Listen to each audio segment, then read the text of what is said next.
Good morning. Day 14 of the ride. We are in Jaisalmer today.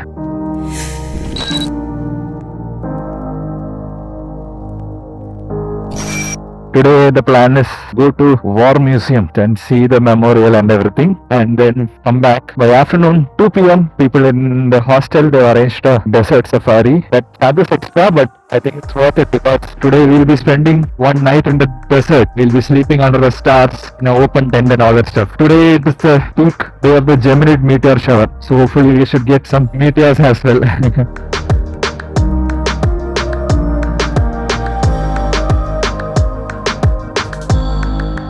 I think we have almost reached. Let's see if they allow me inside. Last time in Kargil it didn't happen because I was wearing flip-flops. भैया इसका entrance किधर है? हाँ. उधर. Okay. Thank you. You are approaching Jaisalmer War Museum.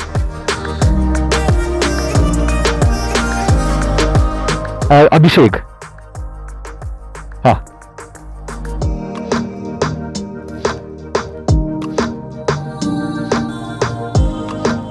The Jaisalmer War Museum was built in the year 2015. After taking the ticket, I walked around to see the various exhibits.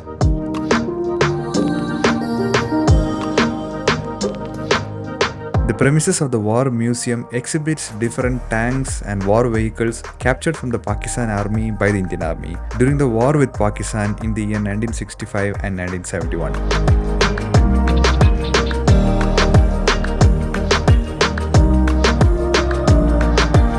There are two halls in the museum, namely the Longewala Hall and the Indian Army Hall. The Longewala Hall showcases exhibits that shows various details of the battle that happened in Longewala in 1971.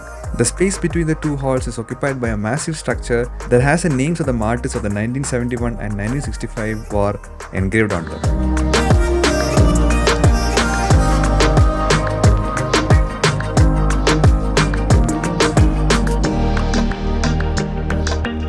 The Indian Army Hall showcases various exhibits related to the history of Indian Army, its battles throughout the years, and a collection of weapons and artifacts captured from the enemy armies.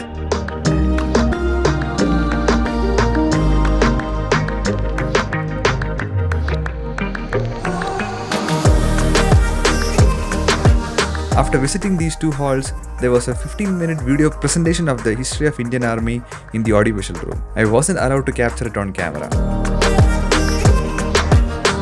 Before leaving the museum, I took a quick look around and couldn't help but feel a sense of gratitude towards the selfless sacrifice of the soldiers of our country.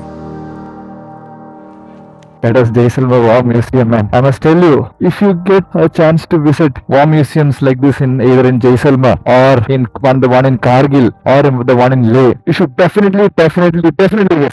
Especially if you're an Indian, you should definitely visit it. You get an idea of how our soldiers are guarding our borders day in and day out, and that too at extreme conditions, weather conditions and all that. We as South Indians don't realize it much because for us there is no border. Sea is our border. Everywhere in Karnataka, Kerala, Tamil Nadu, sea is our border. So we don't have another country next to us. When you come to north, like places like Rajasthan, J&K and all that, you have another country next to us. So if you want to sleep in peace, you need our soldiers to guard the borders, and you get a sense of great respect for them. Amazing. Now back to hostel, and then we will go for the safari. I headed back to the hostel for refreshment before we headed to the desert safari. Life is a winding road, no telling where it goes. Driving through days and nights, won't stop for traffic lights. And I really wanna know. The organizers of the desert safari took us to sand dunes in their jeep. Let me figure out where the road goes.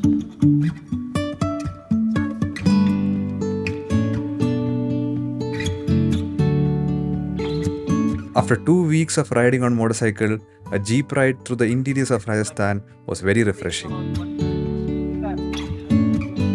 Even if the sky is falling down,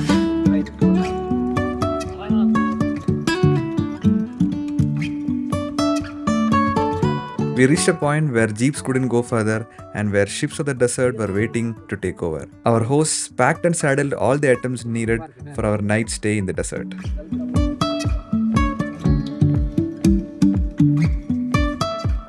Sometimes we're crashing down, but we get up and start from the ground.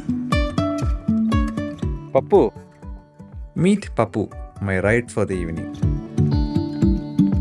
I was joined by two fellow solo travelers whom I met in the hostel, Nikhil and Harman. Our 45-minute camel ride was a bumpy one and we crossed many terrains before we reached the sand dunes. Highs. You can say I lost my mind, I will keep on holding my head high. Even if the sky is falling down, even if the sky is falling. The hut you see in the distance was the kitchen and the camp next to it was our place of stay for the night.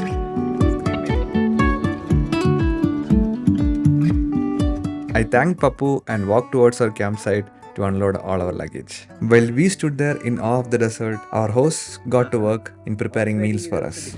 Even if the sky is falling down, even if the sky is falling down, yeah. The sky is falling down.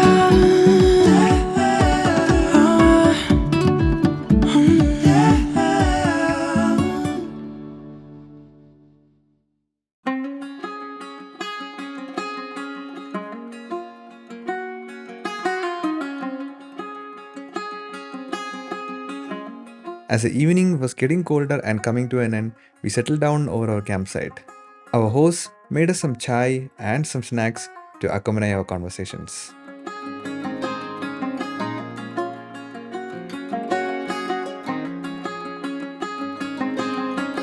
The evening went by in conversations filled with silly jokes, deep topics, and a few phone calls to home.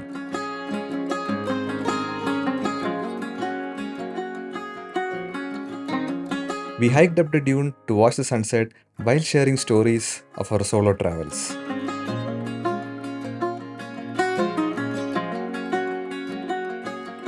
That evening was so fun and enriching that I put down my camera to enjoy every little moment of that night desert safari. After all, enjoying every little moment is the whole purpose of travel, right?